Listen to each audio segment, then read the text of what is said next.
Yes. हाँ, so CA was not actually my key to success, it was my key to freedom. So I think बचपन से ही ये सब habits इंग्रेंड हो तो बेटर होता है, because I am the way I am, क्योंकि मेरे घर पे बहुत ही सब लोग वाइज स्पेंडर्स है, दे डोंट स्पेंड अननेसेसरीली, तो वो हैबिट मेरे में भी आई है. So using your money to buy assets and not liabilities. तो windfall money it's a statistically भी चेक कर लें तो फिर विंडफॉल मनी को इंसान ज़्यादा फास्ट खर्च करता है compare to hard earn money. Hard earn. This is a very important thing कि आप पैसे आने पे किस हिसाब से आप खर्चा करते हैं. Welcome to the Debina Banerjee show. नमस्ते and welcome to the Debina Banerjee show. आज थोड़ी फाइनेंस की बात करते हैं. Planning, savings and investment. That's why our guest today is Twinkle Jain, a chartered accountant and financial content creator, who is on a mission to make finance simple and accessible for everyone. With her tagline, "Keep it simple with Twinkle," she breaks down complex financial concepts into easy, accessible steps. From smart investing to financial freedom, this episode is packed with valuable insights you don't want to miss.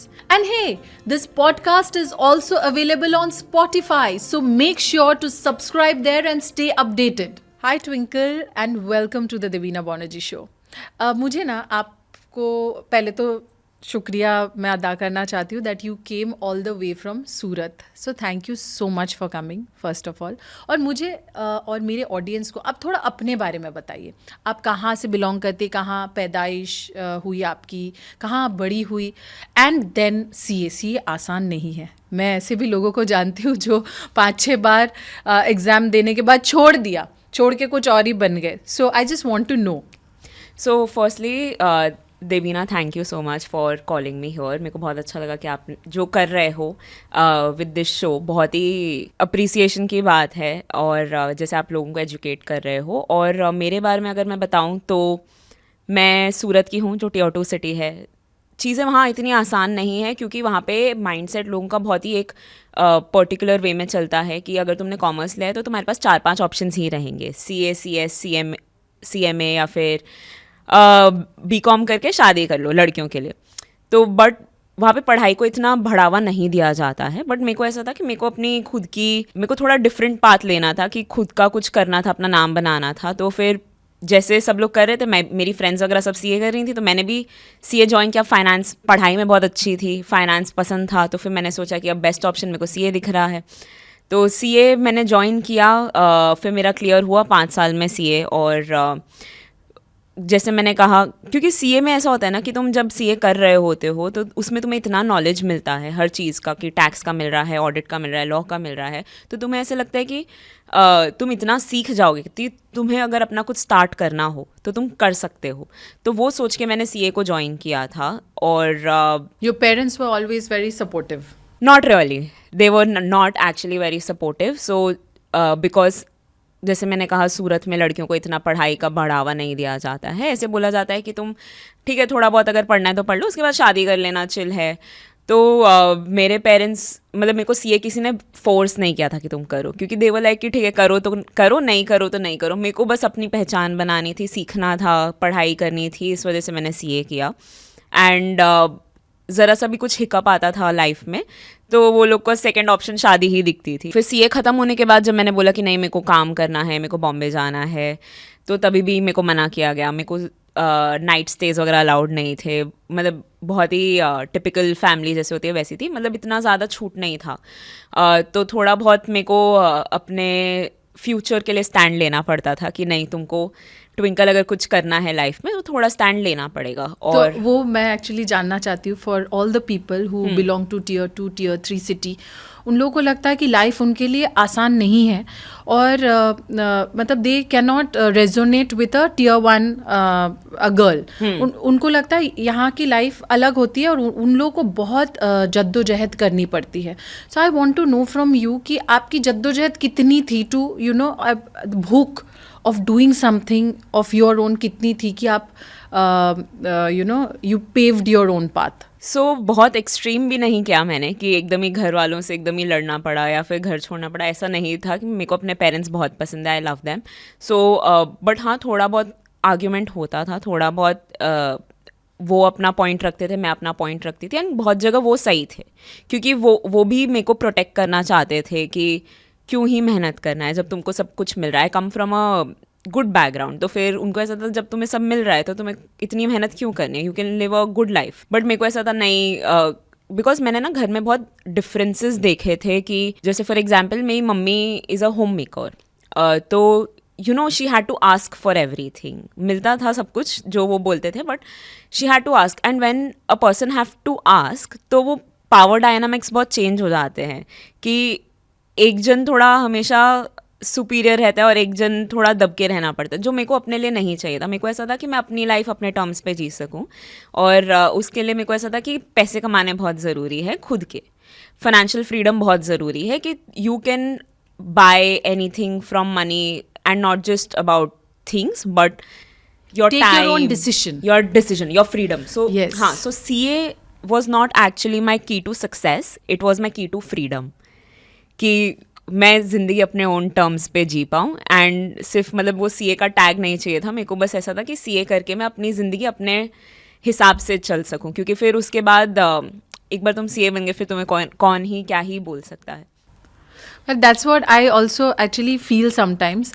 कई बार ना हम इधर ही अटक जाते हैं ये सोच के कि पूछूंगी तो मना हो जाएगा, तो उस चक्कर में ही हम लोग वो कदम नहीं ले सकते। कभी कभी वो कदम लेने से आपको लगता है कि हल्के में ही बात हो गई, जो हम सोचते हैं कि जैसा रुकावटें आएगी, मना हो जाएगा तो क्यों ही करे, नहीं होगा। तो हम जैसे आपने बोला कि बहुत भी ऐसा कुछ करना नहीं पड़ा, but you dare to take that leap कि मुझे करना ही, बोलना। अक्सर कई बार हमें लगता है कि जो हमने रेजिस्टेंस सोचा था उतना नहीं मिला, बट हम पहले ही अपने दिमाग में रेजिस्टेंस बना लेते हैं कि बाप रे मना हो जाएगा, नहीं होगा यार, नहीं होगा। मतलब ये हर जगह मुझे लगता है, मतलब इन योर केस से विद पेरेंट्स, जो यंग लड़कियां हैं, and with in marriages also, अक्सर लोगों को लगता है कि हमें ये परमिशन नहीं मिलेगी। आप एक बार ट्राई करके तो देखो, हो सकता है इतना लड़ने की नौबत ही ना आए, एक कुछ डिस्कशंस में चीज़ें सॉर्ट आउट हो जाए। I just had to take a stand कि मेरे को ये चाहिए, और मतलब उसके लिए मेरे को झगड़ना नहीं पड़ा था, बस when they knew कि she is confident enough कि ये कर लेगी, तो उनने भी ज़्यादा फिर ठीक है, you live your life. Exactly. Also, how did the transition from like being a CA to a content creator happen? तो पहले जब मैं CA कर रही थी तब मेरे फ्रेंड्स बहुत स्मार्ट, मतलब CA वाले ही थे, तो सब एक जगह जैसे ही थे, एंड कमिंग फ्रॉम अ बनिया फैमिली प्लस CA, तो आई ब्रीथ्ड, स्लेप्ट, एट फाइनेंस, मतलब मैं फाइनेंस मेरे अंदर भरा हुआ था, हर चीज़ मैं कैलकुलेटिव में रहती थी। But after I cleared my CA, after I got that job, it was an eye opener for me, because मेरे साथ जो कलीग्स थे, जो भले ही बहुत ही स्मार्ट थे, MBA वगैरह डिग्री कर रखे थे, but they were making such financial mistakes which I saw there. And उसके अलावा जब मार्च एंड आता था या फिर टैक्स फाइलिंग की बारी आती थी, तो they used to ask me very simple questions की TDS क्या होता है, टैक्स कैसे बचा सकते हैं, GST क्या होता है। बीइंग अ CA मेरे को ये सब बहुत बेसिक लगता था, बट देयर आई रियलाइज़ कि ये सब सबके लिए बेसिक नहीं है। जैसे अगर कोई लैपटॉप खरीद रहा है तो दे डिडंट नो कि GST का इनपुट क्रेडिट ले सकते हैं, तो तुम्हारा थोड़ा पैसा बच जाएगा उस चीज़ में।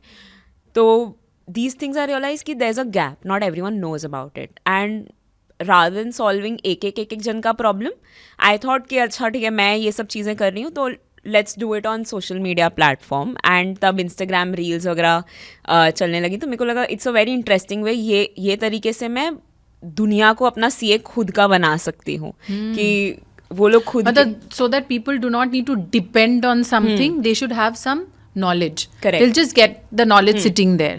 क्योंकि ऑफ कोर्स CA को तुम कंसल्ट कर रहे हो, which is very important, you have to consult a CA, भले ही तुम्हें आता हो, बट एक बेसिक नॉलेज तो होनी चाहिए। तुम्हें खुद का भी थोड़ा बहुत पता होना चाहिए कि सारा का सारा डिपेंडेंसी उस पर नहीं आना चाहिए, कि अगर वो बाई चांस नहीं बता पाए आपको, या फिर पहले से ही आप स्टेप्स नहीं ले पाओ, कि एकदम ही एंड मोमेंट पे आप, सो क्या होता है ना कि साल के एकदम एंड पे इंसान CA के पास जाता है, पूरे साल तक बैठा रहता है कि एक्सपेंसेस अपने मर्जी से कर लेंगे, इन्वेस्टमेंट्स करते नहीं हैं, लास्ट में मार्च में याद आती है, ओ इन्वेस्टमेंट करते तो टैक्स बचता, ओ ये करते तो टैक्स बचता, और फिर लास्ट मिनट पे CA के पास पहुंच जाते हैं कि हम क्या करें। अब CA कैसे हेल्प कर सकता है लास्ट मिनट पे, क्योंकि अगर लास्ट में भी तुम ट्रांजैक्शंस करते हो तो वो सस्पिशियस हो जाता है इनकम टैक्स डिपार्टमेंट के आईज में भी। तो फिर इस वजह से पूरे साल तुम्हें करना चाहिए। तो एक तो फर्स्टली तुम्हें सीए के रेगुलर टच में रहना चाहिए, और थोड़ा बहुत तुम्हें भी पता हो तो तुम स्टार्टिंग से ही वैसे स्टेप्स लोगे, तुम्हारी हैबिट्स ही वैसी बनेगी कि तुम स्टार्टिंग से, जैसे अगर ईएलएसएस वगैरह में इन्वेस्ट करना है तो तुम स्टार्टिंग से ही वो इन्वेस्टमेंट्स करोगे, या फिर स्टार्टिंग से ही वो रिसीट्स वगैरह जो लेनी होती है वो लोगे, क्योंकि एंड मोमेंट पे सब कुछ पॉसिबल नहीं हो सकता। तो अभी अभी से यहाँ से जो कॉन्वर्सेशन है, मेरे हिसाब से हमारे सारे ऑडियंस को एकदम मन लगा के बैठ के सुनना चाहिए, ताकि रोज़मर्रा की ज़िंदगी में हम लोग जो जो मिस्टेक्स करते हैं या जो नॉलेज हमें जाननी चाहिए फॉर मेन और for women, it's very very important. So यहाँ से आप अच्छे से सुनिए दर्शकों। तो आप सिंप्लीफाई तरीके से जो लोगों को समझाने का ये जो तरीका है, what's the trick, what is there in your mind, how do you simplify it? Because finance is very complicated. मुझे भी एकदम झटके में आपने ईएलएसएस बोला ना, मेरे दिमाग में मैं सोचने बैठी ये क्या होता है। तो how do you simplify it? So थोड़ा ट्रिकी है। जब मैंने भी स्टार्ट किया था, एंड बीइंग अ सीए, मेरे को सारे सेक्शन नंबर्स, मैंने स्टार्ट ही टैक्स सेविंग हैक्स से स्टार्ट किया था इंस्टाग्राम अपना, कि कैसे टैक्स बचा सकते हो, because not I dent see any one doing tax saving hacks. और बीइंग अ सीए मेरे को वो बहुत अच्छे से आता था, तो मेरे को लगा कि let's educate people about how to save that tax. तो उसमें सारे सेक्शन नंबर्स मेरे को आते हैं। अभी सेक्शन नंबर्स में भी ऐसा होता है कि सीए में जो बुक्स में लैंग्वेज होती है वो बहुत, एंड और में भी तुम्हें डिफरेंस पता होना चाहिए, तो बहुत ही टिपिकल लैंग्वेज होती है। तो वो मेरे लिए भी ब्रेक डाउन करना कि ऑडियंस को समझ पड़े, बिकॉज हमें कुछ चीज़ें ईजी लगती है कि सेक्शन 80C में ऐसा होता है, 80D में ऐसा होता है, बट लोगों को नहीं पता 80C क्या है, और ना ही उनको परवाह है, क्योंकि उनको ऐसा है कि सब कुछ प्लेट पे चाहिए, डायरेक्ट बता दो क्या करना है, वो लोग कर लेंगे सीखने से ज़्यादा। तो फिर इस वजह से मेरे को ऐसा था कि ये सब चीज़ें जो उनको काम नहीं आएंगी वो चीज़ें हटा के वो चीज़ें बोलूँ जो उनको बताए कि क्या करो ताकि ये तुम्हें रिजल्ट मिले। तो सेक्शन नंबर वगैरह हटाए, फिर लैंग्वेज को थोड़ा सिंप्लीफाई किया, ऐसे एग्जाम्पल्स दिए जिससे वो रिलेट कर पाए। जैसे कि अगर एफडी में तो इन्वेस्ट कर रहे हो आप, it's like a toxic x, कि कुछ काम नहीं आने वाला है बस तुम अपने इन्वेस्टमेंट्स उसमें किए जा रहे हो बट उसका कुछ रिटर्न नहीं है। तो ऐसे एग्जाम्पल्स जिससे वो रिलेट कर पाए। अगर म्यूचुअल फंड है तो फिर कि सारे अपने फ्रूट्स एक ही बास्केट में मत रखो, जैसे don't keep all your eggs in one basket, diversify your investment. So all these relatable things I had to talk about, and थोड़ा फन तरीके से और इंग्लिश लैंग्वेज में रख के, तो बहुत ही ब्रेक डाउन करनी पड़ी चीज़ों को। I try to simplify it as much as possible for the audience, and of course वो लोग के जो भी डाउट्स होते हैं कमेंट सेक्शन में, जो भी डाउट्स होते हैं, I try my best to answer those. या फिर डीएम में किसी का भी आता है कि ये कैसे कर सकते हैं, वो कैसे कर सकते हैं, तो I try to address those also, कि डीएम में उनको मैं बता रही हूँ कैसे हो रहा है कैसे नहीं हो रहा है, स्क्रीनशॉट्स या फिर सेक्शन नंबर्स, या फिर कि ऐसे करो तो ऐसे होगा, सारी कंसल्टेशन। और किसी किसी का तो मैं कॉल भी ले लेती हूँ अगर ज़रूरत पड़ती है तो हाँ, मतलब I try to be there for them as much as possible. How lovely, how lovely. But मेरे हिसाब से लोगों को एक बेसिक इंटरेस्ट होना चाहिए, और वो इंटरेस्ट कहीं से भी हो सकता है। My dad was always into investment, in shares and all from time immemorial. जिस टाइम पे इतना बड़ा स्कैम हुआ था, that year my dad had an heart attack because he had investments in shares. तो मुझे मतलब I have grown up on these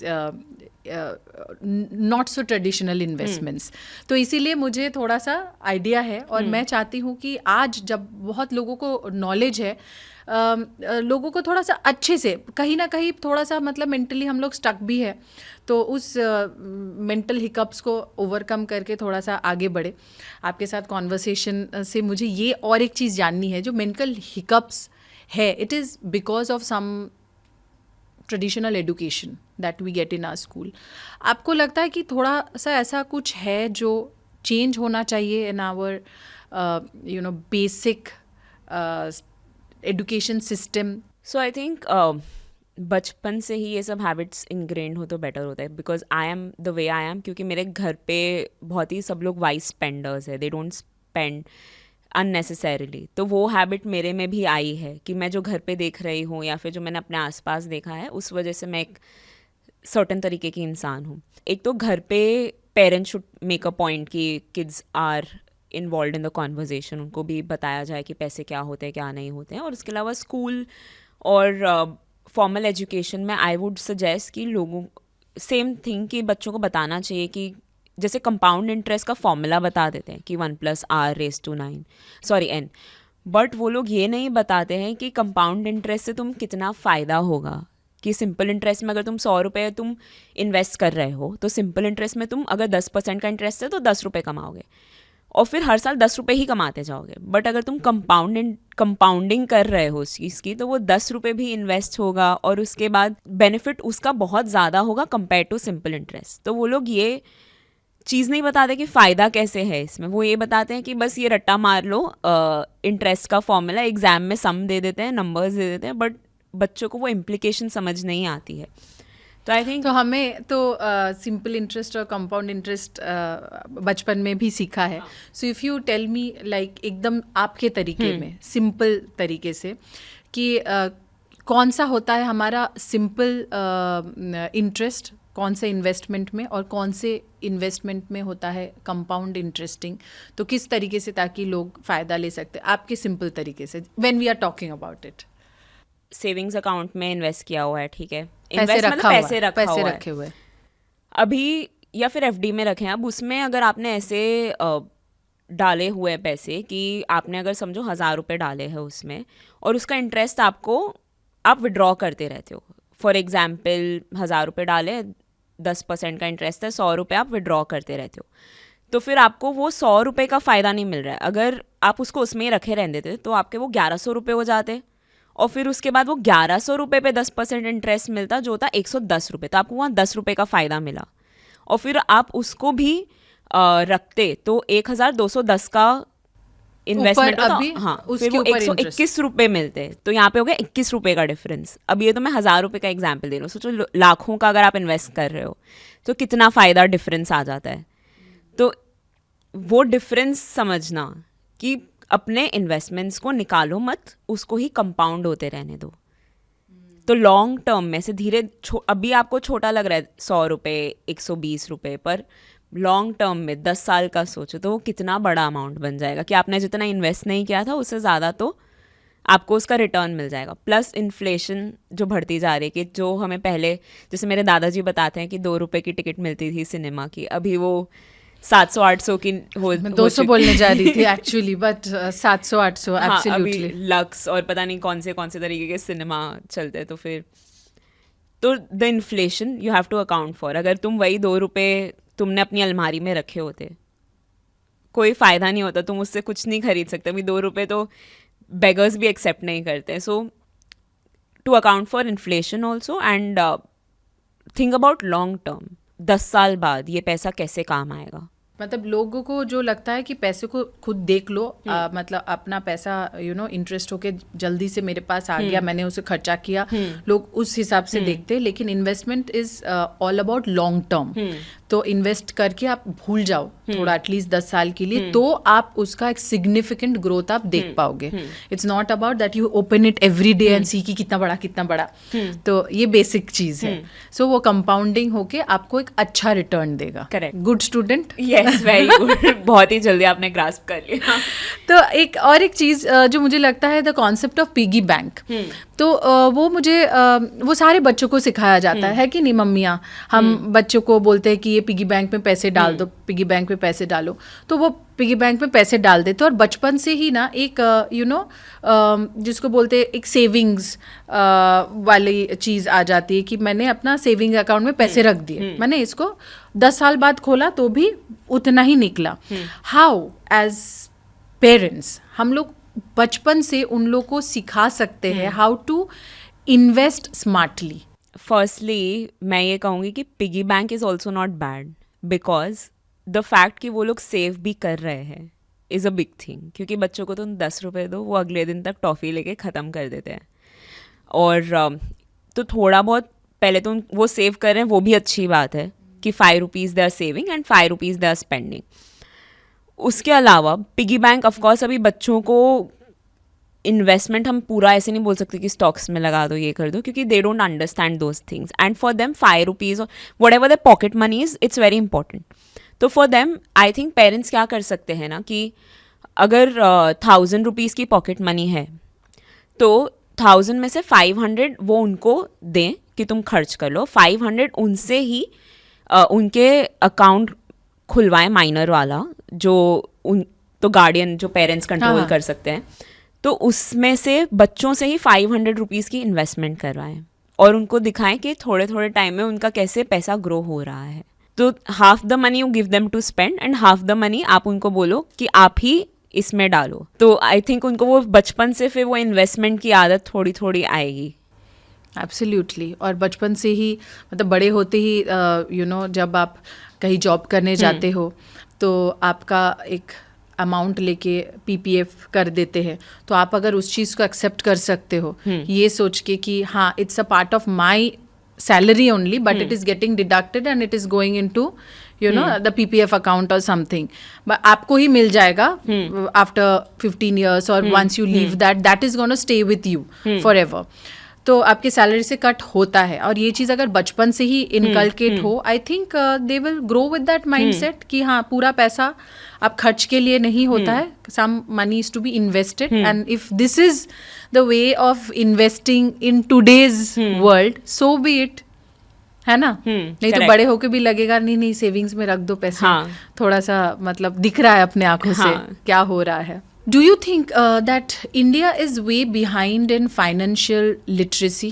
illiteracy ज़्यादा मेरे को ऐसे लगता है कि डिपेंडेंसी बहुत ज़्यादा है इंडिया में, कि जैसे जब बच्चे होते हैं तो अपने पेरेंट्स को लुक अप टू करते हैं कि वो कर देंगे. लड़कियों के केस में ऐसा होता है कि उनके पति या फिर पापा करते हैं, वो खुद ही उनके जो पैसे वो कमा रहे हैं उनको यही नहीं पता कि कहाँ आ रहे हैं पैसे और कहाँ जा रहे हैं और कहाँ इन्वेस्टेड हैं. और बहुत सारी लड़कियां, जैसे मेरे घर पे भी देखो, my mother does not have access to her own bank account. When she does not have access to her own bank account, how will she invest? तो उनका जो सारा पैसा होता है वो अलमारी में ही रहता है, जो उनका है. हाँ. क्योंकि ऐसा होता है ना कि उनको फिर वो दूसरों को बताना भी, कुछ है ना लड़कियां कुछ सेविंग्स करती हैं जो बताना नहीं चाहती हैं सबको कि छोटा छोटा करके. तो वो जब खुद के हाथ में तुम्हारे फाइनेंस का एक्सेस नहीं है तो तुम इन्वेस्ट कैसे करोगे. जैसे my best friend started her SIP recently because of me. पहले वो नहीं कर रही थी, वो जो भी आता था शॉपिंग करती थी, ख़त्म करती थी, but after a point she realize कि नहीं, for her future it's necessary. तो उसने थोड़ा थोड़ा 500 से ही सही, बट उसने SIP स्टार्ट की. अपने भाई को पूछ के की कि कहाँ करूँ, वो पूछती है बट एटलीस्ट उसने स्टार्ट की. तो I think more than illiteracy I would say कि बढ़ावा नहीं दिया जा रहा है इंडिया. स्टॉक मार्केट या फिर कोई भी तरीके के इन्वेस्टमेंट को बहुत ही हवा समझा जाता है कि नहीं पैसे डूब जाएंगे. अगर तुम सेफली करोगे, थोड़ा नॉलेज के साथ करोगे तो नहीं डूबेंगे. तुम्हें बहुत सारे पैसे की ज़रूरत नहीं है इन्वेस्टमेंट के लिए. तुम 500 से भी स्टार्ट कर सकते हो और तुम्हें सारी नॉलेज होना भी ज़रूरी नहीं है. FD में भी कर दो तो प्रॉब्लम नहीं है, पर कहीं ना कहीं तो इन्वेस्ट करो. तुम्हारा पैसा अलमारी से बेटर तो कहीं ना कहीं डालो, गोल्ड खरीद लो या फिर कुछ भी खरीद लो. इंडेक्स फंड्स में तो ज़्यादा नॉलेज की भी ज़रूरत नहीं है. तुम बस इंडेक्स फंड्स में थोड़ा SIP स्टार्ट कर दो 500 रुपीज़ की. तुम्हारे पैसे नॉर्मल, वो भी स्टॉक मार्केट में एक तरीके से इनडायरेक्टली इन्वेस्टमेंट होता है. तो वो ज़्यादा नॉलेज की भी ज़रूरत नहीं है, ज़्यादा पैसे की भी ज़रूरत नहीं है, बस कॉन्फिडेंस की ज़रूरत है कि कुछ तुम कर सकते हो उस पैसे का. सिर्फ महिलाएं ऐसी चीज़ों में स्टकअप है और कुछ मेन भी है हमारे देश में जो जिनको नॉलेज नहीं है या वो डरते हैं. मेन ऐसा नहीं कि मेन को पूरी नॉलेज है या फिर वो, बट हाँ because they have access to their own money. Not everyone, ऐसे नहीं बोल रहे कि सब इन्वेस्ट कर रहे हैं, but I think they are more risk. एक तो उनकी रिस्क टेकिंग कैपेसिटी थोड़ी ज़्यादा होती है लड़कों की, तो वो थोड़ा बहुत करते भी रहते हैं इन्वेस्ट या फिर ट्रेडिंग या फिर जो भी कह लो. तो आई थिंक ऐसा नहीं बोल रही कि लड़के नहीं कर रहे इन्वेस्ट, वो कर रहे हैं और वो लोग लिटरेट भी है, but there is a disbalance. I feel कि वो रेशियो नहीं हो पाए कि लड़कियां इतना फाइनेंशियली कॉन्फिडेंट हो पाई हैं. अभी मुझे एक्चुअली ये बात सुन के ऐसा लग रहा है कि अगर कोई महिला घर पे बैठ के सुन रही है ये बात, तो ठीक है, मैं मान लेती हूँ इन्वेस्टमेंट सुनते ही लगता है कि मतलब एटलीस्ट लाख 2 लाख करोड़ का इन्वेस्टमेंट, नहीं तो इन्वेस्टमेंट नहीं, 500 रुपया फाइनेंशियल मार्केट में is a good amount of investment at least to start with. थोड़ा सा उसमें आप पानी को भाप भी लेते हो कि कितना रिस्क टेकिंग है या कैसे किया जा सकता है। So if somebody has very little money, कितना लिटिल हो सकता है और कैसे लोग इन्वेस्ट शुरू कर सकते हैं? सो टू अगर कोई एकदम नया नया स्टार्ट कर रहा है तो फिर depending on the risk taking capacity, अभी तो नया नया स्टार्ट कर रहा है तो कम ही रिस्क ले पाएंगे वो, तो I think index funds is the best option कि तुम 500 रुपये से भी स्टार्ट कर सकते हो इंडेक्स फंड। वो इंडेक्स फंड क्या करता है, जैसे अगर निफ्टी 50 वाला इंडेक्स फंड है तो वो जो निफ्टी 50 वाले स्टॉक्स होते हैं 50, उसको कॉपी करता है, तो वो जो बेस्ट स्टॉक्स है उसको कॉपी कर रहे हैं तो वो भी अच्छा ही होगा। And it is manage by experts, तो फिर तुम्हें एक्सपर्टीज़ भी मिल रही है वहाँ पे बिना कुछ किसी का सहारा लिए। तो I think index funds is the best option to start with. हर महीने 500 रुपये की SIP कर लो, तो इसमें क्या हो रहा है, तो तुम 500 रुपये साइड रख रहे हो।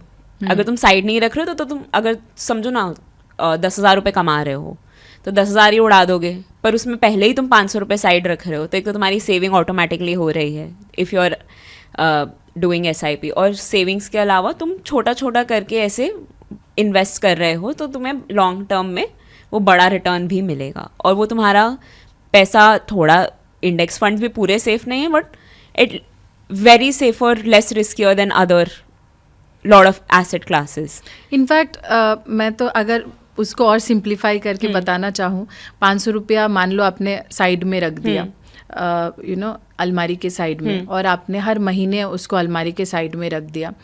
आफ्टर अ ईयर और 2 years, मतलब the way inflation is going, वो उसका कोई वैल्यू नहीं रहेगा, बट एटलीस्ट जहाँ पे वो मल्टीप्लाई हो रहा है वो भी कम वैल्यू का ही होगा if we keep inflation in mind, but at least उससे ज़्यादा तो होगा ना से कुछ होना अच्छा। एग्जैक्टली, ना से तो कुछ होना तो बेहतर है। आज हमें लगता है 10 साल पहले ऐसा लगता था 50,000 is a huge amount, but आज हार्डली मतलब कुछ हो सकता है। और आज अगर हम सोचते 1 करोड़ 2 करोड़ का इन्वेस्टमेंट, लेकिन आज से अगर 10 साल के बाद सोचेंगे हार्डली उसका मतलब कुछ बहुत खास वैल्यू नहीं भी हो सकता है। तो जिस हिसाब से हम चल रहे हैं तो इसीलिए इन्वेस्टमेंट तो मेरे हिसाब से तो करना चाहिए।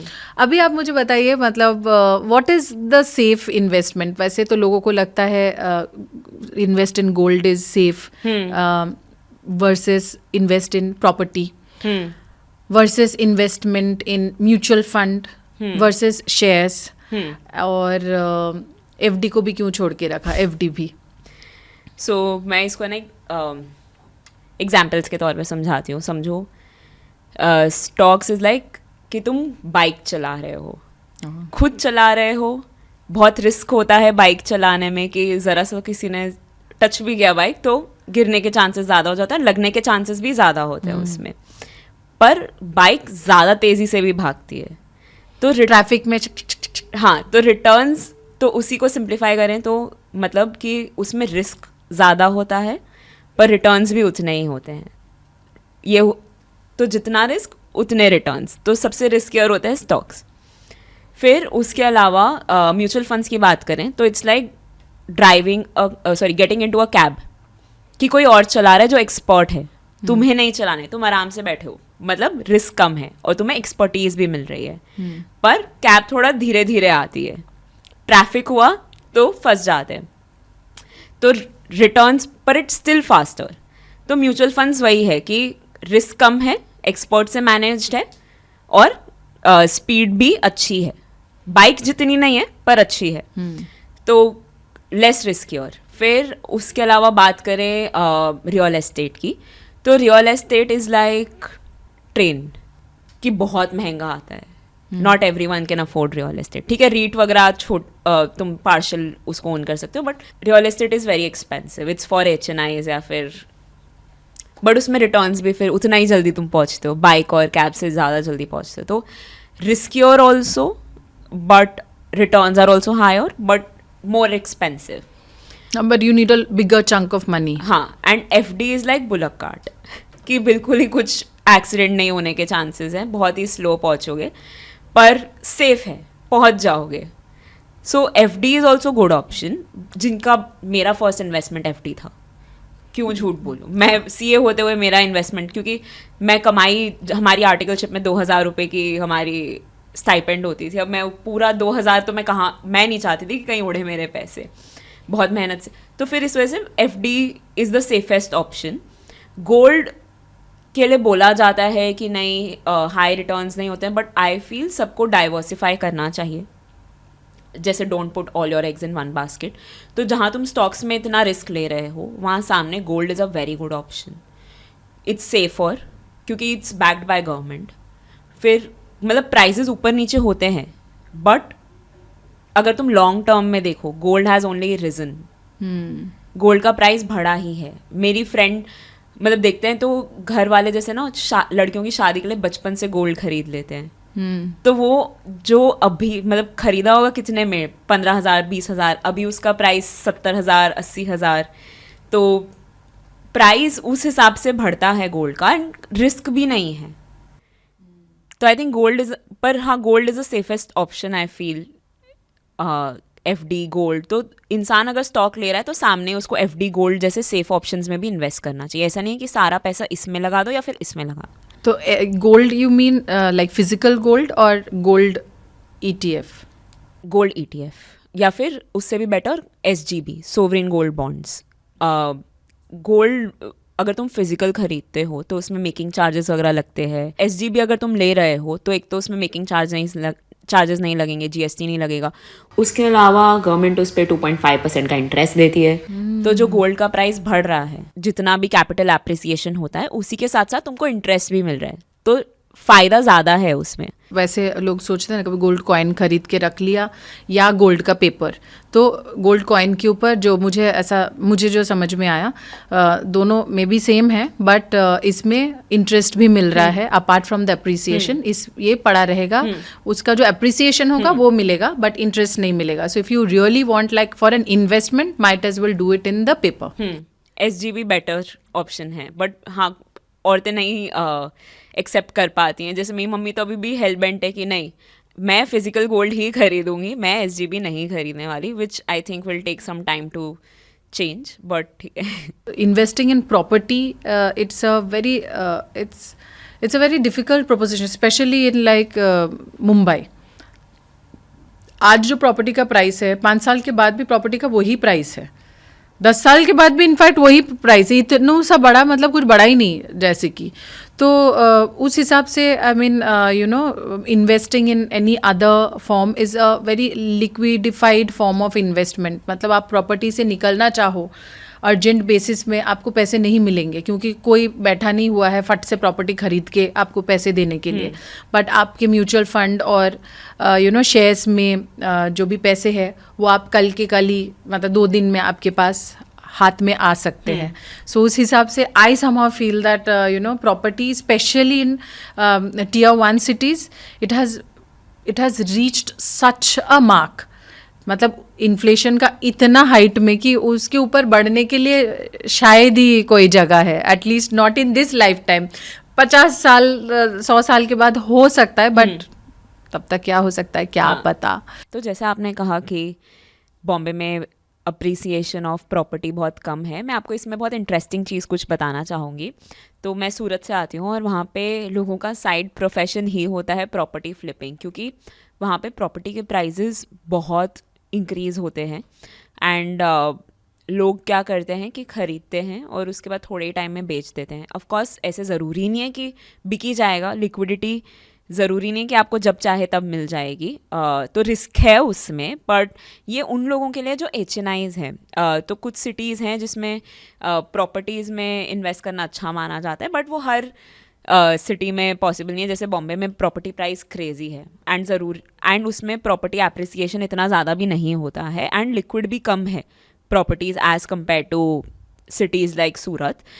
So it depends from city to city and तुम्हारी रिस्क टेकिंग कैपेसिटी कितनी है, और तुम खरीद सकते हो कि नहीं खरीद सकते हो. पर ये भी याद रखना, अगर तुम नहीं बेच पाए टाइम पे तो तुम्हारा उतना पैसा लॉक्ड इन रहेगा. तो लॉक इन लिक्विडिटी इशूज भी आ सकते हैं and large amount of capital also you require for this. We come up from a very different kind of India, जहाँ पे investment को बहुत तवज्जो दिया जाता था. The people now, the Gen Zs and the Alphas, what do you think कि the people in the 20s and 30s, what kind of money mistakes they are making?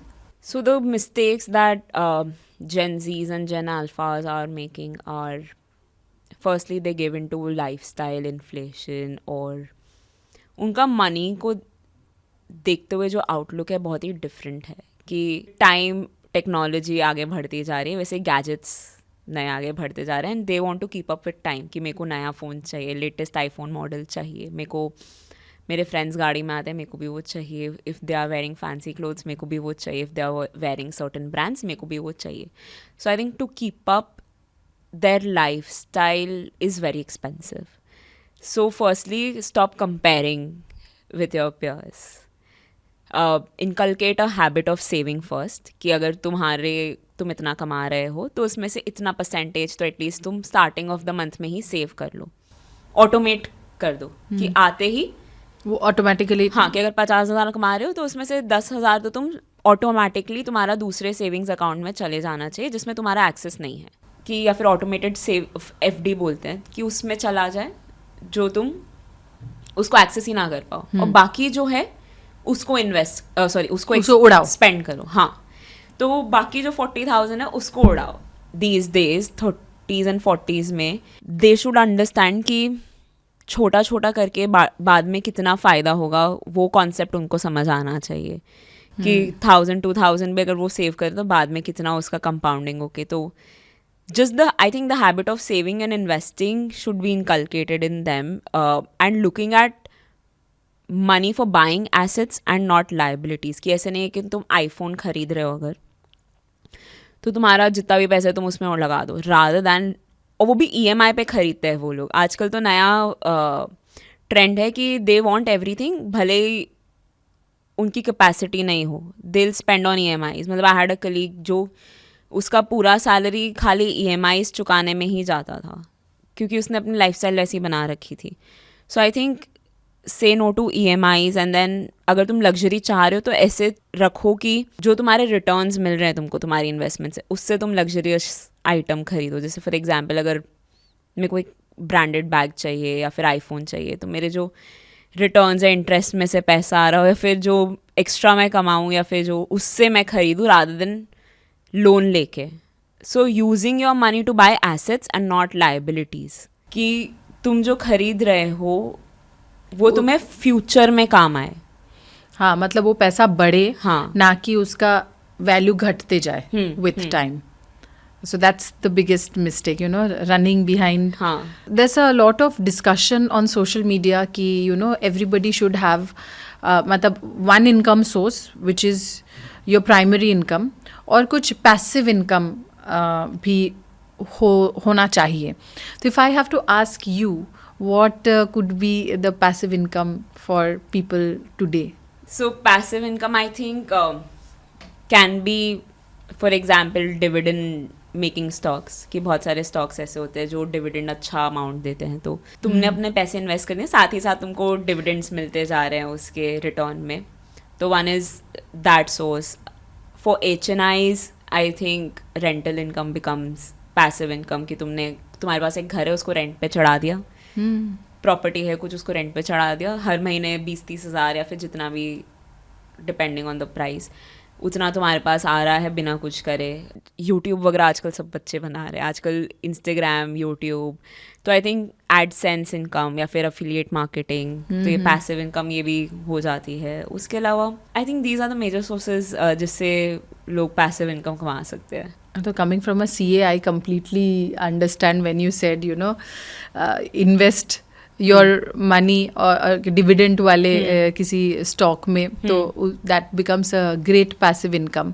So I hope कि लोगों के जो थोड़ा सा emotional blockage होता है कि मेरा पैसा सारा डूब जाएगा शेयर मार्केट में डालने से, थोड़ा थोड़ा करके अगर शुरू करें जैसे हम लोगों ने डिस्कस किया तो एक डर भी निकलेगा और आपको एक आइडिया भी होगा और फिर धीरे धीरे आप कर सकते हो in bigger stocks and in bigger money. बहुत लोगों को आज भी ELSS फंड्स, PPF, NPS इनके बारे में ना आइडिया नहीं है। तो अगर जैसे आपका जो टैगलाइन है keep it simple with twinkle, आप अगर सिंप्लीफाई तरीके से लोगों को अगर समझा सकते हैं, so can you just explain what are these? ELSS, NPS और PPF ये गवर्नमेंट के ज़रिए हैं लोगों को समझाने के लिए और मोटिवेट करने के लिए कि आप सेविंग्स करो, इन्वेस्टमेंट्स करो। ओके।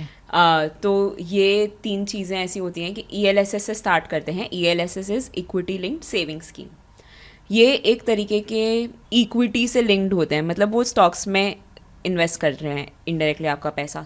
अगर आप साल में 1.5 लाख रुपए इन्वेस्ट करते हैं ELSS में, आप उस चीज़ का डिडक्शन ले सकते हैं कि अगर आप समझो 7.5 लाख रुपए कमा रहे हैं, 7.5 लाख रुपए में से अगर आपने 1.5 लाख इन्वेस्ट कर दिया ELSS में, तो आपकी सिर्फ 6 लाख की इनकम ही टैक्सेबल होगी। उसमें से 1.5 लाख माइनस हो जाएगा सेक्शन 80C के अंडर, ठीक है। तो ये लोगों को बढ़ावा देता है कि आप इन्वेस्ट करो, क्योंकि उनका टैक्स बच रहा है ना सामने, तो वहाँ टैक्स में भी फ़ायदा मिल रहा है, प्लस बिकॉज ये इक्विटी से लिंक्ड है तो इसमें इक्विटी जैसा ही रिटर्न आता है 10 से 15% तक का, ठीक है। इसका 3 साल का लॉक इन पीरियड होता है जो बाकी सबसे कम है, बाकी सब में ज़्यादा लॉक इन पीरियड होता है। तो आप 3 साल तक अगर विड्रॉ नहीं कर रहे हो अपना पैसा, वो 1.5 लाख, तो आपको उस चीज़ का बेनिफिट मिलेगा, आप उसका डिडक्शन ले सकते हो। फिर उसके अलावा बात करते हैं PPF की। PPF मतलब पब्लिक प्रोविडेंट फंड, पर इसमें क्या होता है, जो ड्यूरेशन होता है लॉक इन पीरियड वो ज़्यादा होता है, 15 साल। एंड इसमें रिटर्न्स भी कम होते हैं। रिटर्न्स ELSS से कम होते हैं बिकॉज ये इक्विटी से डायरेक्टली लिंक्ड नहीं है। इसमें क्या होता है ना, सब कुछ एग्जेम्प्ट होता है, मतलब जो रिटर्न भी मिल रहा होता है वो भी टैक्सेबल नहीं होता है। तुम बाद में 15 साल के बाद जो विड्रॉ कर रहे हो वो भी टैक्सेबल नहीं होता है, और इसका तुम्हें 80C के अंदर 1.5 लाख का वापस से डिडक्शन मिल जाता है। टोटल 1.5 लाख होता है, ऐसे नहीं कि इसका ELSS का भी 1.5 लाख ले लो, PPF का भी 1.5 लाख ले लो, टोटल 1.5 लाख होता है, तुम कोई भी चीज़ का डिडक्शन लो। फिर उसके बाद बात करते हैं NPS की, नेशनल पेंशन स्कीम। इसमें भी रिटर्न ELSS से कम होते हैं, इसका लॉक इन पीरियड भी ज़्यादा होता है, और इसमें ऐसा होता है कि 60% तुम्हारा टैक्स फ्री रहेगा, 40% तुम्हें पेंशन में डालना है आफ्टर योर रिटायरमेंट। तो ये 3 ऐसे ज़रिए हैं जो गवर्नमेंट, और इसमें 1.5 लाख के ऊपर इसमें सेक्शन 80CCD 1B के अंदर तुम एक्स्ट्रा 50,000 का फ़ायदा ले सकते हो, तो 1.5 लाख प्लस 50,000। अच्छा, तो NPS में एक्स्ट्रा 50,000 डाल सकते हो। हाँ, तो ये लोगों को NPS का वो पता नहीं होता है कि NPS में अगर तुम इन्वेस्ट करोगे तो तुम्हें 1.5 लाख के ऊपर का फ़ायदा मिलेगा। कि अगर समझो तुमने ELSS में 1.5 लाख कर दिया, इधर मैंने 50 और रखा, तो मुझे एक्स्ट्रा 50 का फायदा, तो मुझे 50 का मिलेगा। हाँ, पर ये लॉक इन वो तुम्हारे लास्ट तक रहता है ये पैसा, मतलब लॉक इन पीरियड थोड़ा ज़्यादा है। इस वजह से मेरा फेवरेट ELSS है, मैं जनरली ELSS में डालती थी, बट गवर्नमेंट अभी चेंज करती जा रही है चीज़ें। ये सब के डिडक्शन तभी मिलते हैं जब आप ओल्ड टैक्स रेजिम में ऑप्ट कर रहे हो, पर अगर तुम न्यू टैक्स रेजिम में ऑप्ट कर रहे हो अपना टैक्सेशन, हुआ नहीं पहले से है, पर अभी उन्होंने चेंज कर दिए थोड़े रूल्स कि पहले 7 लाख तक की इनकम पे टैक्स नहीं लगता था अगर उससे कम कमा रहे हो, अभी उन्होंने लिमिट बढ़ा दी 12 लाख कर दी। तो इन अ वे ऐसा हो गया कि तुम ओल्ड टैक्स रेजिम में तुम कितने भी इन्वेस्टमेंट्स कर लो ELSS वगैरह के अंदर या फिर NPS के अंदर 50,000 एक्स्ट्रा डाल के या फिर मेडिक्लेम वगैरह कुछ भी ले लो, तो तुम 12 लाख तक तो नहीं बचा सकते। तो एक तरीके से गवर्नमेंट का ये पुश हो गया कि तुम न्यू टैक्स रेजिम में शिफ्ट कर जाओ। तो उससे अब पता नहीं आगे क्या होगा। अभी तक तो लोग ऐसे अपने वे करते थे ऑप्शंस की, जो लोग इन्वेस्टमेंट्स करते थे या फिर रेंट के घर में रहते थे, वो सब ये सब डिडक्शंस और एग्जेम्पशंस का फ़ायदा उठा के देखते थे, क्योंकि सैलरी किस में कम टैक्स हो रही है, न्यू टैक्स रेजिम में फिर ओल्ड टैक्स रेजिम में। बट आई थिंक अब क्या होगी चीज़ें वो पता नहीं, क्योंकि गवर्नमेंट ने लिमिट इतनी बढ़ा दी है। अब पता नहीं वो ये ELSS वगैरह कितना फ़ायदे में आएंगे, बट फिर भी लोगों को इन्वेस्ट तो करना ही चाहिए। हाँ, बियॉन्ड एवरीथिंग एल्स, मतलब चाहे गवर्नमेंट आपको लालच दे या ना दे, आप अपना इन्वेस्टमेंट तो ज़रूर करो। How amazing. इन सब के पीछे एक क्वेश्चन जो मेरे दिमाग में आ रहा है कि लोग अपना मनी माइंडसेट को कैसे बनाएं ताकि वो एक लॉन्ग टर्म वेल्थ क्रिएट कर सके? इसका सीधा सीधा आंसर है कि थिंक लाइक एन इन्वेस्टर। कि ऐसा नहीं है कि तुम सिर्फ सेविंग करने में ही फोकस करते रह जाओ। Also invest your money. ऐसे छोटे छोटे अमाउंट से ही सही, ऐसे ज़रूरी नहीं है कि तुम्हें ज़्यादा कमाना चाहिए ज़्यादा इन्वेस्ट करने के लिए। अगर कोई इंसान 50,000 रुपये कमा रहा हो पर हर महीने ही is managing to invest 10,000 rupees, तो वो 10 साल में ज़्यादा कमा पाए, ज़्यादा उसके पास वेल्थ होगी in comparison to that person जो भले ही 2 लाख रुपए महीना कमा रहा है पर ज़ीरो इन्वेस्टमेंट्स कर रहा है। कमा वो ज़्यादा रहा है पर तुम ज़्यादा वेल्दी रहोगे इन फ्यूचर अगर तुम स्मार्टली इन्वेस्ट करो। हाँ, स्मार्टली इन्वेस्ट करो। तो ये माइंडसेट, आई थिंक माइंडसेट को इन्वेस्टर के जैसा बनाओ। हैबिट्स अपनी छोटी छोटी चेंज करो, कॉन्शियसली स्पेंड करो। कि तुम्हें लगता है कि 200 रुपये, अगर समझो रोज़ कॉफ़ी पी रहे हो, तुम्हें लग रहा है कि ठीक है 200 ही तो है, but when you think about it कि वो 200 करके भी कितना फ्यूचर में बड़ा अमाउंट होता है। तो ऐसे थोड़ा थोड़ा कट बैक करो। मैं ऐसे नहीं बोल रही अपनी लाइफ मत जियो, one should live their life happily, but छोटी छोटी चीज़ें in your life style if you change, you will be able to manage and invest so much which will help you build a lot of money in the future. Actually मुझे इससे ये दिमाग में आया, I had a friend, वो कम ही पैसे कमाती थी और जैसे मेरे पीछे मेरे पापा है तो वो इन्वेस्टमेंट कर देते तो मैं अलग से और भागा दौड़ी करती नहीं थी, लेकिन मैं उसके पीछे पड़ी रहती थी कि थोड़ा इन्वेस्टमेंट कर दे। मतलब हम लोग घूमते फिरते हैं, फालतू का इतना घूमते हैं कि गाड़ी में इतना पेट्रोल डीजल डालना पड़ता है। मैं तो वो भी काउंट कर लेती थी, थोड़ा कम फालतू का घूमेंगे। मतलब अगर पैसे होते तो ही हम करते हैं ना। अगर हम पहले उसको थोड़ा सा 5,000 ही चाहे निकाल के अगर मैंने इन्वेस्ट कर दिया तो 5,000 कि जो नहीं है हम उसी के अंदर ही मैनेज करेंगे, लेकिन होगा तो वो भी कहाँ से निकल जाएगा पता ही नहीं चलेगा। और वो भी हमें बेसिक ही लगेगा कि अरे बेसिक मतलब गाड़ी में डीजल डलाया, ऐसे ही सोचेंगे। तो वो हमेशा वेट करती थी एक दिन एक बड़ा चंक आएगा और तभी इन्वेस्ट करेगी, लेकिन वो कभी हुआ ही नहीं। मतलब उसने अपना माइंड को ही कभी चेंज नहीं कर पाई। बट उस हिसाब से by living with my own husband then boyfriend, क्योंकि हम मेरे पापा हमेशा से इन्वेस्टमेंट में बिलीव करते थे। तो जिस दिन मेरे हस्बैंड को, उस टाइम पे बॉयफ्रेंड थे वो, उनको ना पहला एक बहुत ही छोटा चेक मिला था। मतलब अगर आप देखो तो एक 10,000 या 8,000 का एक चेक मिला था। उन्होंने पूरा का पूरा 8,000 म्यूचुअल फंड में डाल दिया, ये सोच के कि मुझे ना अभी खर्चा है नहीं तो मैं इसको इन्वेस्ट कर देता हूँ, क्योंकि कल तक खर्चा नहीं था। आज 8,000 आती, मैं उसको क्यों अचानक खुद को शेर समझूँ और सारा वो कर दूँ। So he gave that money and मेरे पापा के साथ बैठ के पहला म्यूचुअल फंड खरीदा।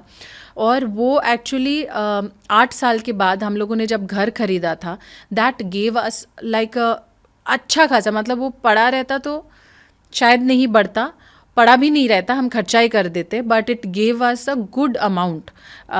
तो which he saw it in his own with his own eyes, कि खुद देखा कि 8,000 बढ़ के मेरा इतना हो गया है इन 10 years and it was amazing. और उसकी I think that was the turning point कि कभी भी छोटा सा भी पैसे आए उसका एक पोर्शन हमेशा इन्वेस्ट कर देना चाहिए। That should be the mindset. Yes, think like an investor, not like पैसे से हम सब कुछ खरीद लेते हैं और कहाँ से निकल जाता है पता ही नहीं चलता है। इसमें आपने बहुत ही सही चीज़ कही कि पहले साइड में रखो पैसे, बाद में स्पेंड करो।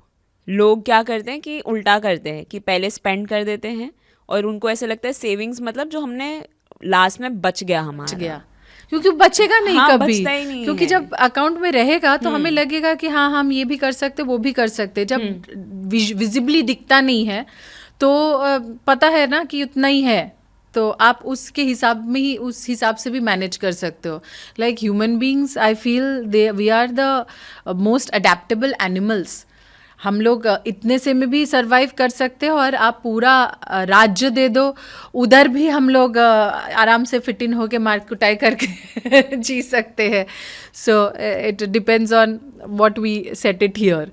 तो कभी कोई ब्रेन को भी चीट करना पड़ता है। हाँ इसमें एक और चीज़ आपने बहुत सही कही, जब इंसान के पास बहुत ज़्यादा एक बार में पैसा आ जाता है ना, विंडफॉल मनी कहते हैं जिसको, कि लॉटरी लग गई या फिर बोनस मिल गया दिवाली पे, तो वो विंडफॉल मनी को है ना, लोगों की एक टेंडेंसी होती है सोचने की एज फ्री मनी, वो उसको फ्री मनी समझते हैं और उसकी वजह से वो उसको ज़्यादा खर्च करते हैं, क्योंकि उनको ऐसा लगता है तो मुफ्त का पैसा आया है तो फिर ठीक है अभी खर्च कर देता हूँ।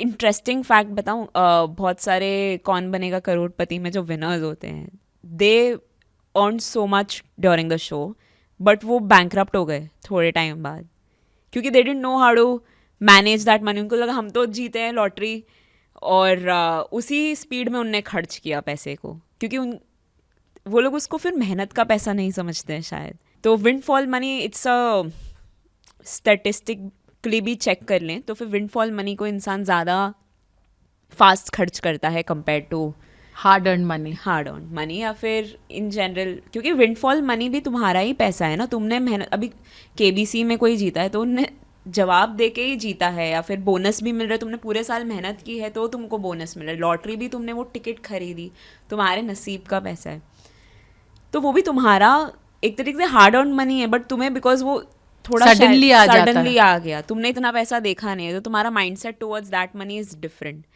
तो यू स्पेंड दैट मनी। तो treat windfall money as your normal money, and उसको जैसे आपके हस्बैंड ने किया, बहुत ही सही किया कि 8,000 रुपये उनने सीधा म्यूचुअल फंड में डाल दिए, रादर देन क्या पता वो आपको कुछ fancy dress they I know, I was so happy actually, मुझे इतनी खुशी हुई थी। आई थिंक लोग जो बहुत पूछते हैं ना मुझसे कि you know what did you see in him, उस टाइम पे तो आपके मतलब गुरमीत कुछ काम भी नहीं करते थे उतना, मतलब he did not have money, तो जो एक लड़की हमेशा एक आदमी में देखते हैं इन देयर फ्यूचर हस्बैंड कि एटलीस्ट पैसे की स्टेबिलिटी तो हो, मैंने वो वाली स्टेबिलिटी नहीं देखी थी, लेकिन मैंने ये स्टेबिलिटी देखी थी कि उस बंदे के पास पैसे आए तो उन्होंने वो अपने आप को उसी दिन, एक होता है ना पर्सनालिटी, आज मेरे पास पैसे, चलो चलो पैसे उड़ा, वो सारी चीज़ें नहीं, he knew how to save it. So that was a very big moment in my life to understand that this is the guy, because sudden कुछ आने से ना पर्सनालिटी लोगों की चेंज हो जाती है, सडन सक्सेस, सडन पैसा, जिसके पास ज़ीरो है उसके लिए अचानक से एक 8,000 का cheque is a huge amount. तो उस टाइम पे वो बिल्कुल मतलब भटके नहीं, एंड ही सेव्ड इट, और उसमें मतलब यू नो जिगरा चाहिए होता है ऐसा कि यू नो हाथ में पैसे नहीं है, और जब पैसे आए उसको मैंने मतलब फिजिकली ऐसा लगता है पता नहीं कहाँ दे दिया, कि सोचो अगर आपको कि नहीं आज, और वो लॉक हो गया कि देवीना आज हम फैंसी डेट पे चलते हैं, ये लो तुम्हारे लिए गिफ्ट, मेरे पास 8,000 रुपये आए, तो ही टुक सच अ ग्रेट स्टेप जो आपको शायद वो आप बोलो घर खरीदने में हेल्प किए। Exactly, I wouldn't have been impressed actually, वो पैसे लेके अगर हम डेट पे जाते ना, अगर मेरे ऊपर खर्चा करते तो मैं शायद उतनी खुश नहीं होती, शायद मेरे दिमाग में पड़ा रहता कि अच्छा इतनी मेहनत कर रहा था और पैसा मतलब एक रात में ही उड़ सकता है ना, city like Mumbai, but when he saved that actually changed my whole mindset towards him, and to understand the kind of mindset that he has. Really impressive. very. I got my answer actually sitting with you. हाँ, मुझे अभी अचानक से लगा कि yeah, this happened in my life. जब लोग पूछते मुझे एकदम से समझ में नहीं आता, मुझे मेहनत ये वो दिखा था उस टाइम पे, लेकिन ये भी तो दिखा था। This is a very important thing कि आप पैसे आने पे किस हिसाब से आप खर्चा करते हो। Because these little things become a big issue later when one person is spending carelessly, तो वो दोनों के लिए डिफिकल्ट हो जाता है। Absolutely, when you are married you have to take care of all the expenses of the household together. अब उसमें एक जन रेकलेसली अगर खर्च कर रहा हो तो फिर दूसरे को भी उसके रिपरकशंस या फिर उसके उसके रिपरकशंस को भुगतना पड़ता है, सामने वाले पे भी मुसीबत का फिर उसको भी झेलना पड़ेगा, because it's a joint thing now. Yeah, I think not only am I more financially literate today, I got a lot of my own answers कि you know क्यों हुआ, कैसे हुआ, बहुत सारी चीज़ों के बारे में आज खुलासा हुई बहुत अच्छे से। It was wonderful talking to you, but I will not let you go yet. I will do a quick rapid fire round with you, जहाँ पे आपको सोचने का मौका नहीं दूंगी मैं। So shall we start? One financial book everyone should read. Okay, I'll give you three. Millionaire Next Door, Rich Dad Poor Dad, if someone is starting, and Psychology of Money. Financial myth people believe. You need to have too much money to invest. If somebody has zero savings, how do they start investment? If someone has zero savings तो पहले तो automate करो कि next month salary सबसे पहले savings में जानी चाहिए और बाद में खर्च करो, और छोटे छोटे खर्चे तुम कैंसिल आउट करो अपनी लाइफ से, तो तुम्हारी सेविंग्स ऑटोमेटिकली हो जाएगी. Wow. The easiest investment to start with if you have only 5,000. Index funds. One habit that can make somebody wealthy over time. Stop comparing yourself to others, manage your expenses better, track your expenses, have a budget, and have an investor mindset. Track का मतलब क्या? लिख के रखो. It actually helps a lot. मतलब अगर मेरे को कभी अपने एक्सपेंसेस को काबू में लाना होता है, मैं लिखना स्टार्ट कर देती हूँ, भले ही 10 रुपये का किया हो. हम लोग जब सीए कर रही थी मैं, तब हम इतना नहीं कमाते थे, 10 रुपये की पानी पूरी भी खा रहे हैं तो हम लोग लिखते थे, क्योंकि फिर जब तुम ट्रैक करते हो ना, तुम्हें पता चलता है कि तुमने कहाँ पैसे फजूल में खर्च किए हैं. And by end of the day तुम्हें याद रहता है. नॉट जस्ट मनी, डाइटिंग के टाइम पे भी मैं लिखती थी कि मैंने क्या खाया क्या नहीं खाया, क्योंकि जब दे रहे होते हैं ना तब तुम्हें पता नहीं चलता. 200 रुपये दिए पता नहीं चला, 200 रुपये दिए पता नहीं चला, बट जब तुम एंड ऑफ द डे देखते हो कि 1000 रुपये गए, तो तुम्हारे दिमाग में नेक्स्ट डे वो चीज़ रहती है कि कल मैंने 1000 रुपये खर्च किए थे, जो बहुत ज़्यादा है. Very very true. कभी कभी हम लोग जब खर्चा करते हैं ना, हमें पता नहीं चलता है और हम सोच लेते बस यही तो है, लेकिन उसके बाद फिर यही कर करके कर लेते हैं. डाइटिंग के टाइम पे because this is working with me. अभी डाइटिशियन ने बोला जो भी खाओगे उसका फोटो खींच खींच के भेजो, खींच के ही भेजो. अभी लिखने में भी झूठ हो सकता है कभी. खींच खींच के भेजो तो उसमें प्रॉपरली पता चल जाता है. और एक्चुअली अभी कोई चीटिंग नहीं हो रहा है. I actually have lost more in the last 1 month than I had lost cumulatively in the last 1.5 year. तो इससे पता चला कि खाती थी तब थोड़ा बहुत अच्छा लगता था, पूरा तो हेल्दी खा रही हूँ, ये एक आलू खा लेती हूँ कोई प्रॉब्लम नहीं है. तो ऐसे हो जाता था. एक पानी पूरी खा लेती हूँ. हाँ, और खुद को मैं सोचती भी हूँ मैं तो हेल्दी खा रही हूँ ना, पूरा तो हेल्दी खाया ना. उसको देखो, उसने तो पूरा दिन से ये खाया, मैंने पूरा हेल्दी खाया, बीच में एक पानी पूरी खाया, but that was not clicking. So once you know start keeping a note of it, it just turns the table. जैसे आप रोज पानी पूरी खा रहे होते हैं, आपको एक दिन में ऐसे याद है कि मैंने एक दिन में खाया, पर रोज खा रहे हो, रोज अलग अलग कुछ ना कुछ हो रहा था. तरीके से आपका कैलोरीज तो उतनी इंक्रीज हो रही है, उस हिसाब से आपके पैसे तो उतने ही खत्म होते जाएंगे. तो when you keep a note of it, 3 दिन 4 दिन तुम करोगे चीट, बट 5वें दिन तुम्हारे दिमाग में वो रजिस्टर हो जाएगा कि नहीं, अब बहुत पैसे खर्च हो गए हैं, मैं ये स्पेशल चीज़ पे मैं रोज खर्चा कर रहा हूँ या कर रही हूँ, तो वो चीज़ मेरे को हटानी चाहिए. This I think I should do to understand where I am spending. And to have a budget, very important I feel. जब तुम्हारे पास बजट होता है तो तुम, जैसे मेरी मम्मी हर महीने 20,000 के बजट में घर चलाती थी कि 20,000 है मेरे पास, उसी में घर चलाना है. तो शी न्यू कि खाने पे कितना खर्च करना है, बच्चों के कपड़ों पे कितना खर्च करना है, इस चीज़ पे कितना खर्च करना है. ऐसा नहीं है कि मैंने 2,000 रुपये मांगे और उन्हें दे दिया. अगर बजट 1000 है तो शील भी लाइक कि नहीं, फिर मेरे को यहाँ पे अगर मैं तुम्हें ये दिलवा रही हूँ 2000 का, तो मेरे को सामने कम करना पड़ेगा. तो बजटिंग में बैलेंस समझ आता है कि वरना तुम ऐसे खर्च करते जाओगे एक ही अकाउंट में कि अगर समझो घर के राशन में ही खर्च किए जा रहे हो तो बाकी चीज़ें कैसे संभालोगे. Very very true. तो budget helps you make buckets, तो फिर you can manage your expenses according to each bucket accordingly and wisely. How lovely. So आज हमारा कॉन्वर्सेशन बहुत ही फ्रूटफुल रहा. I am going back as a more financially literate person. अभी मेरे दिमाग में ये शब्द बैठ गया है बोल बोल के. हाँ, और मुझे पता है कि ट्विंकल अभी जो भी वीडियो बनाएगी मैं उसको और अच्छे से समझ पाऊँगी क्या बोल रही है. And for any other thing I will call her to understand what is happening. आप लोगों को भी अगर ऐसा लगता है कि आपकी फाइनेंशियल क्वेरीज डाउट्स काफ़ी हद तक क्लियर हुए, प्लीज़ मुझे कमेंट में लिख के भेजिए, because your appreciation in each and every comment means the world to me. और उसी के लिए मैं ढूंढ के चुन के ऐसे लोगों को लाके यहाँ पे बिठाती हूँ जिनसे बात करने से और जिनकी कॉन्वर्सेशन सुनने से आप घर बैठे you will be more capable.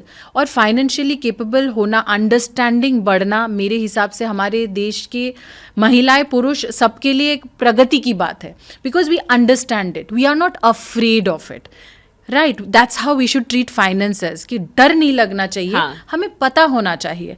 और जहाँ पे वी आर फाइनेंशियली केपेबल, हमारे देश को आगे बढ़ने से कोई नहीं रोक सकता। Trust me on that. उसी के साथ इस वीडियो को फिनिश कर रही हूँ। Don't forget to like, share and subscribe to the Debina Banerjee show, and yeah please comment.